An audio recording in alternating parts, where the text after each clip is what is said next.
Yeah, I'm Helle. Hi, I'm Annika. Yeah, and could you please explain your game Caldera Park? Yes, I can explain the game to you. Okay, I don't know if you played Savannah Park. That's okay. I played Cascadia, but it's not the same. Okay, right? it's not the same, and but it has a few similar mechanisms.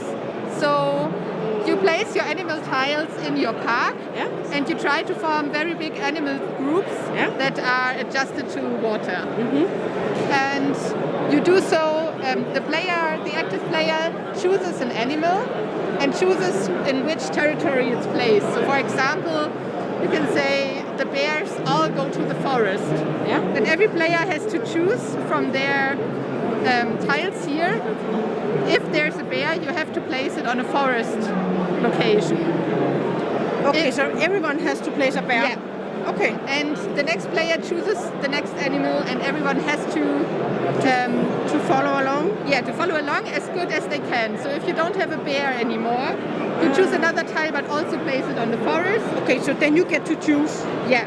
And if you don't have the animal and your forest is fully covered, you have basically Joker. Okay.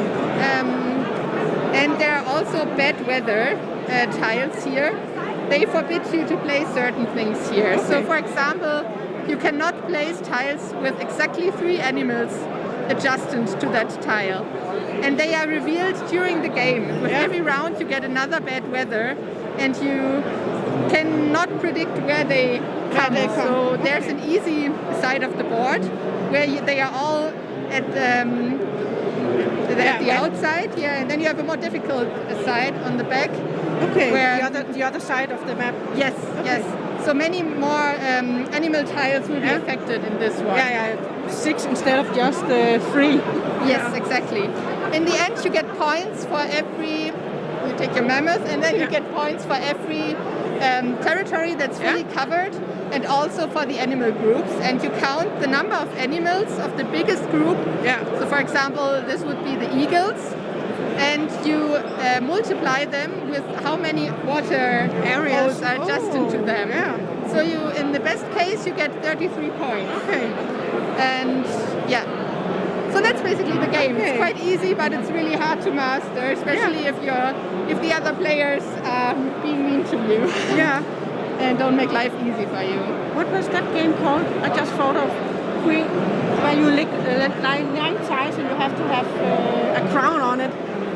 King Domino. Yeah, it reminded me, and you have to have water instead of the other one. So in combination.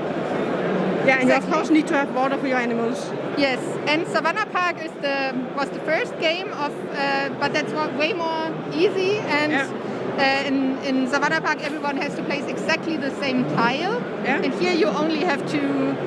It's a bit. If you have to tile. Yeah, it's a bit more complex, and it's a game where there's a lot of cursing at the table usually. Okay, I can imagine. Why did you take that animal? I don't want to get I don't that have one. space there. Why do I do that? And the game is for 1 to 4 players. 1 to 4 players, exactly. There's a solo mode, and but it works for 2 players just as well as for 4. Thank you a lot for the overview. Yeah, you're welcome. Thanks.